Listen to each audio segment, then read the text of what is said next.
King Pontomediat Eupator consistently ingested poisons in small quantities throughout his life, aiming to develop an immunity and safeguard himself against poisoning. This strategy proved effective, leading doctors in London, up until the year 1786, to officially prescribe a preparation known as Mithridates, which contained a cocktail of poisons as its medicinal component. However, Mithridates himself found his extraordinary resilience offered no solace. When the time came for him to die, he wished for a painless end, to avoid the agony of torture. The crux of the problem, however, was that none of Mithridates' poisons had any effect on him. He was compelled to ask his servant to end his life by stabbing, thus meeting his demise in torment. History possesses a sense of humor, dark, chaotic, and at times, utterly nonsensical.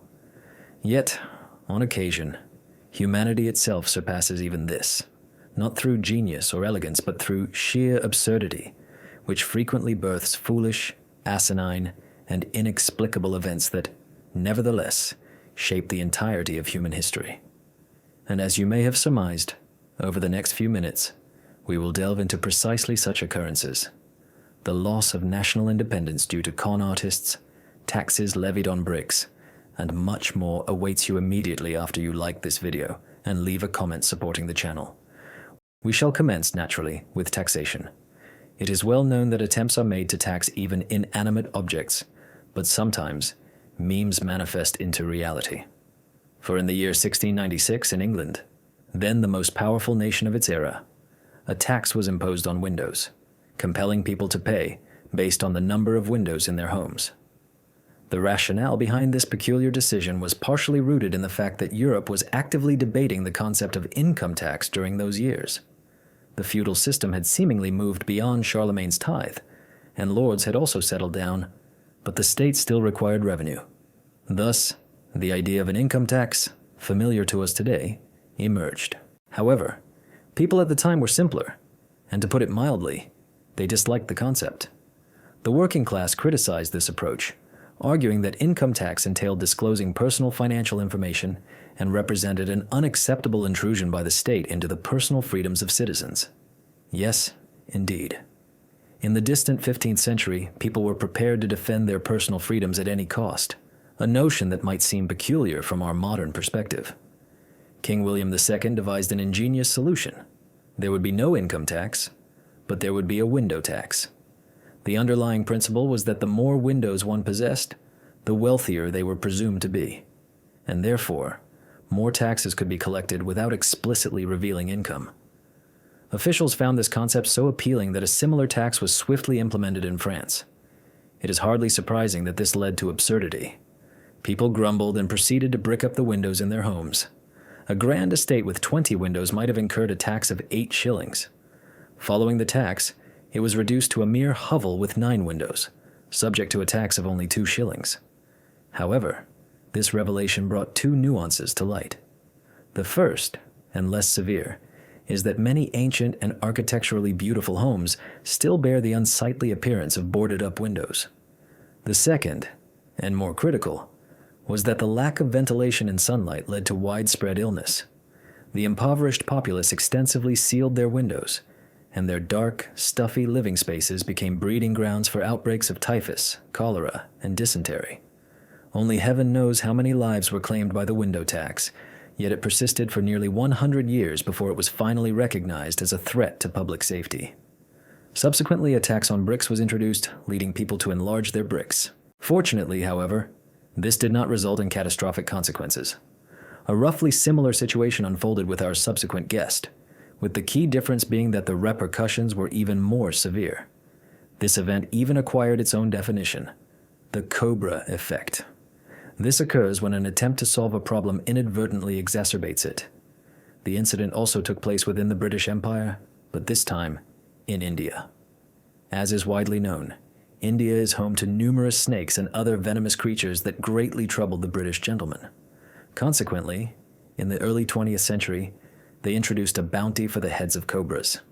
The outcome was a sharp decline in the population of venomous snakes. The streets became considerably safer, and gentlemen could finally use the restroom without apprehension.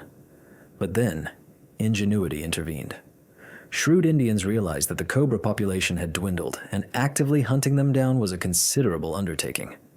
They began establishing cobra farms, where they meticulously raised the snakes, subsequently killed them, and collected the bounty for their heads.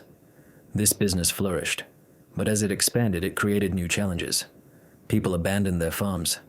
The profession of cobra breeder became the dream of every child. The British, despite their efforts to shut down illegal farms, couldn't keep pace with all of them.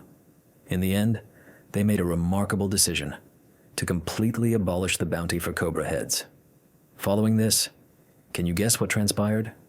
Naturally, the disgruntled Indian cobra farm owners proceeded to release all their snakes back into the wild. Consequently, according to biologists' estimates, the cobra population actually increased beyond its pre-bounty levels. Furthermore, the cobras raised in captivity became well-fed, robust, and occupied territories in the wild far exceeding those of their ancestors. Thus, the cobra effect was born. It later impacted France, which employed a similar strategy to combat rats in Indochina, Afghanistan, where attempts were made to eradicate opium poppy crops, and even the music industry, where in 1985, the now familiar parental advisory label was introduced, warning of explicit lyrics. Subsequently, of course, albums bearing this label began to sell better, prompting even harmless artists singing about sunshine and unicorns to adorn their releases with it. However, the following story is even more amusing. It recounts how Britain, in essence, became an empire. For a significant portion of its history, Scotland maintained its status as a fully independent nation, successfully repelling English incursions. Imagine the expressions on the faces of generations of warriors who had valiantly defended Scotland's independence when their country lost its sovereignty due to a con artist who squandered a quarter of the national budget. His name was William Paterson. The reason why the Scottish authorities wholeheartedly embraced his investment scheme remains a mystery to this day, as Paterson's resume by the end of the 15th century was replete with failures. Nevertheless, Paterson presented a project designed to transform Scotland into a superpower. Following the example of Britain, Paterson proposed establishing a Scottish overseas trading company, creating a colony in Panama, and engaging in trade, not with insignificant partners, but with the Russian Far East, even with contemporary transportation methods. Looking at a map, the idea sounds utterly foolish. When you consider that Paterson requested a quarter of Scotland's budget for its implementation, along with unlimited authority and even a declaration of war against Spain, one might expect that no fool would agree to such a proposition. Yet, human folly once again proved astonishing. The Scottish Parliament essentially mortgaged the country for loans in Amsterdam, London, and Hamburg. A quarter of the budget was borrowed. Even their own citizens were extensively taxed. And on the 14th of July, 1698, 5 ships were ceremoniously dispatched to present-day Panama, establishing the colony of New Caledonia. Preparations were made accordingly, as provisions were initially miscalculated, and they failed to consult their colleagues on proper storage methods. Trade goods for the indigenous people were also not brought. Consequently, after 8 months, of the 1,200 colonists, only a handful of able-bodied men remained due to starvation and disease.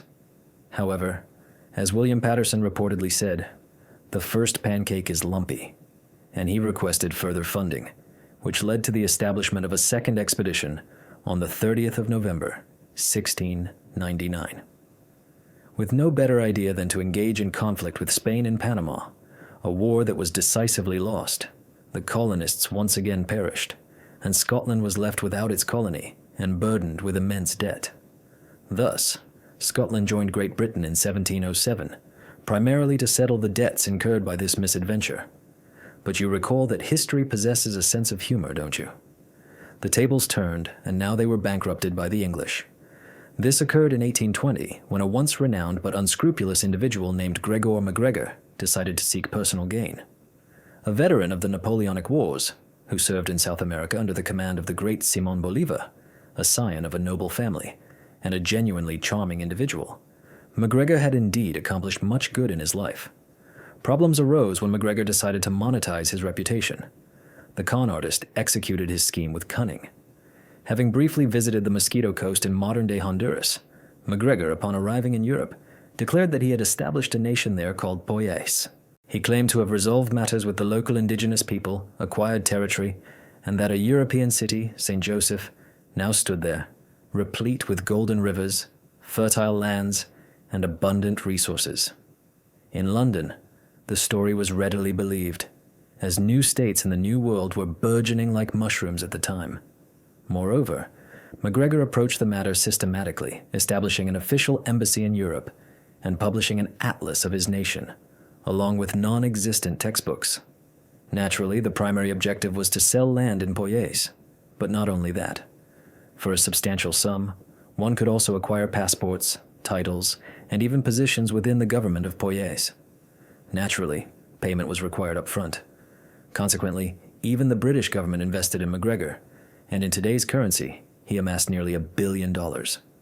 However, the 500 settlers who embarked for Poyais on ships in 1822 found only swamps, ferocious indigenous people, and a multitude of diseases.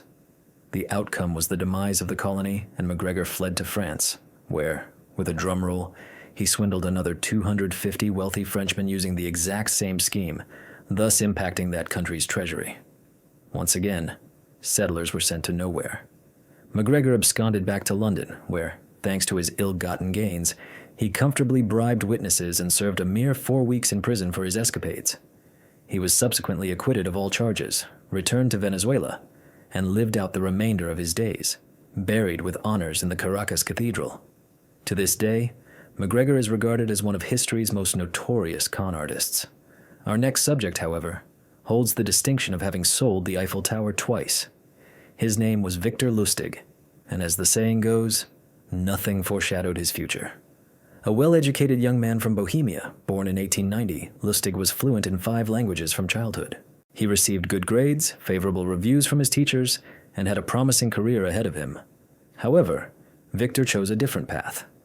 During the First World War, Lustig defrauded passengers on transatlantic liners through gambling.